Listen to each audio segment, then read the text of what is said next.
ಒಬ್ಬ ಮುಸಲ್ಮಾನನ ಬಿಡೋದಿಲ್ಲ. ಇವತ್ತೆಲ್ಲ ಕೇಸ್ ದಾಖಲೆ ಮಾಡಕ್ಕೆ ಬಂದೇವೆ. ಇವತ್ತ ಕೇಸ್ ತಗೊಳ್ಬೇಕು. ಇಲ್ಲಿ CPI ನೆನಪಿಟ್ಕೊಳ್ಳಿ, ಕೇಸ್ ತಗೊಳ್ಬೇಕು. ಎಲ್ಲರ ಮೇಲೆ ಕೇಸ್ ತಗೋಬೇಕು ನೀವು. ಆಗೋದಿಲ್ಲ ಅಂತ ಹೇಳೋಂಗಿಲ್ಲ. This happened on 17th of January. We found a few startling facts which I want to share with you. First of all, this was not a random attack at all. It was clearly pre-planned because the roads were blocked to make sure that they didn't get away from the attackers, a mob of 10-15 people.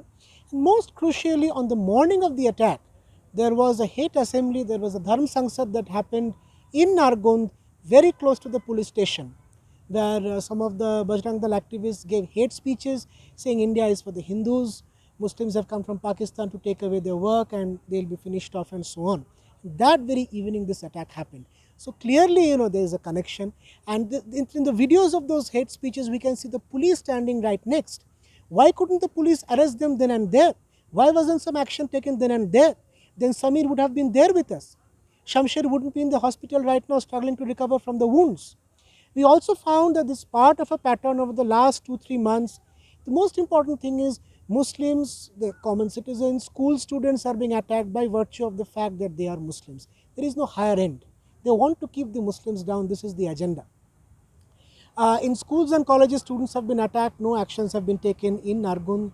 And a series of incidents going on. And when we went and spoke to one of the police officials, the SP, we couldn't meet the SP. He was not there. The DC kept us waiting for 3-4 hours and did not meet us finally. So one of the police inspectors we spoke to in Nargund, he said that yes, things have been happening, but how are they connected?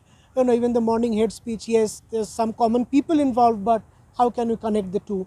So this connection is something which we all need to understand, we need to act upon. And also the question is, how is it that these groups are functioning like this without some kind of support from the police? If the police is not supporting them, they have to come out and take strong action against them. Otherwise, we lose all trust in the police. The police loses all credibility in the eyes of the citizens.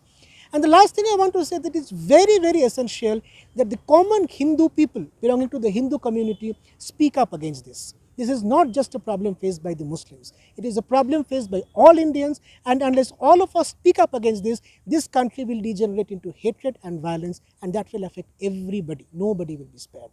Our next move will be, we'll prepare the full report and we'll release it to the media, we'll share it with the politicians, with the governor, CM, DC, everyone. And we want to make sure that, to start with, first of all, that there is proper police protection for Sameer and Shamseer's families.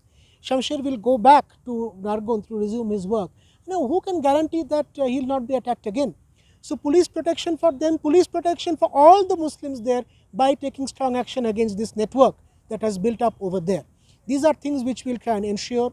And also in this case, speedy and fair investigation and trial. Besides that, we'll take some legal steps. On that we'll discuss as we prepare the final report. And we'll mention that in the report that we release. Thank you.